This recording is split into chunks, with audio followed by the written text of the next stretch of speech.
皆さん、こんにちは。ゆうたです。突然ですが、皆さんは日本語教師って知っていますか？日本人が学校で英語を勉強するように、日本語を学ぶ外国人がいます。そして、そこにはもちろん、日本語を教える教師がいます。それが日本語教師です。言われてみれば当たり前かもしれませんが、日本語教育について考えたことがある人や、関わりを持ったことがある人は意外と少ないのではないでしょうか。今日は日本語教育について基本的なことをお話しします。初対面の人に会った時に日本語教師をしていますと言うと、じゃあ英語が上手なんですねと言われることがよくあるのですが、私の英語力はかなり低いです。実は日本語教師をするのに外国語の能力は必須ではありません。日本語の教え方には大きく分けて2種類の方法があります。一つは直接法です。直接法は日本語で日本語を教えるという方法です。日本国内ではクラスの中の学習者の国籍がバラバラなことが多いので、直接法が多く用いられています。また、日本語を学ぶ学習者も英語が話せるとは限りません。実際、日本に留学に来る学習者の多くはアジアをはじめとした非英語圏から来ています。なので、英語ができることが必須条件ではありませんし、逆に英語が堪能でも簡単に教えられるというわけではないんです。直接法では絵や写真、ジェスチャーなどを駆使して授業を行います。もう一つは間接法です。これは学習者の理解できる言語を使って日本語を教える方法です。ちなみにその理解できる言語を媒介語と言います。アメリカの学校でアメリカ人を対象に英語で日本語を教える場合、これは間接法です。この場合は英語が媒介語ということです。日本国外の日本語のクラスでは間接法が用いられることが多いです。また、日本人が中学校で受けた英語の授業も、基本的には日本語を媒介語として英語を勉強しましたよね。なので、こちらも間接法です。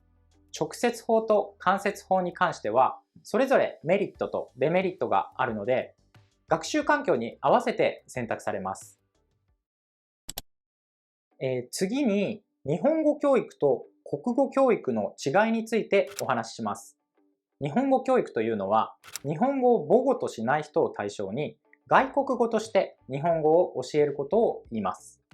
それに対して国語教育ですが、現在の国語教育は基本的に日本語が話せる人を対象としています。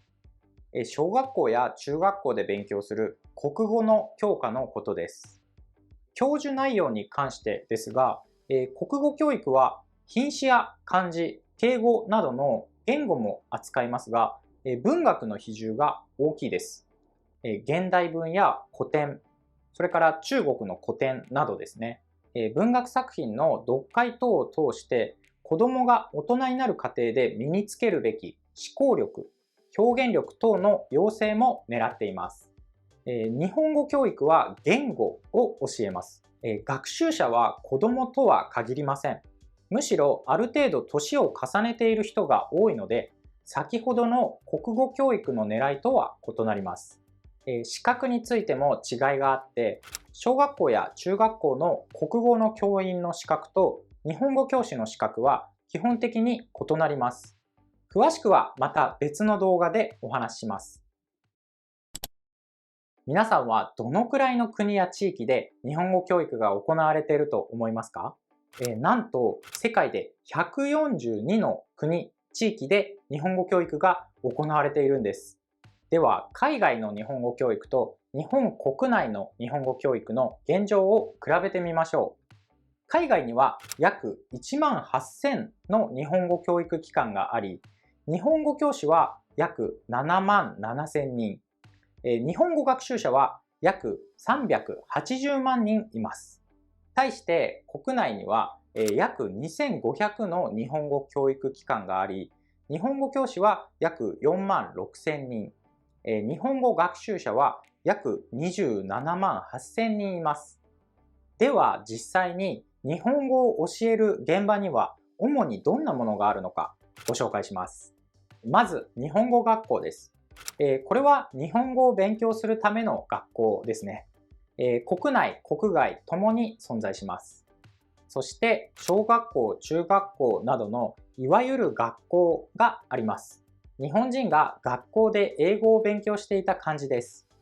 こちらは主に国外ですが、日本に住む外国人児童のために近年では日本国内でも増えています。それから企業でも日本語教育が行われています。社員への研修や福利厚生の一環として日本語教育を行う企業があります。そしてボランティアの日本語教育があります。例えば自治体の国際交流協会が開くボランティアの日本語教室などがあります。最後はオンラインの日本語教育です。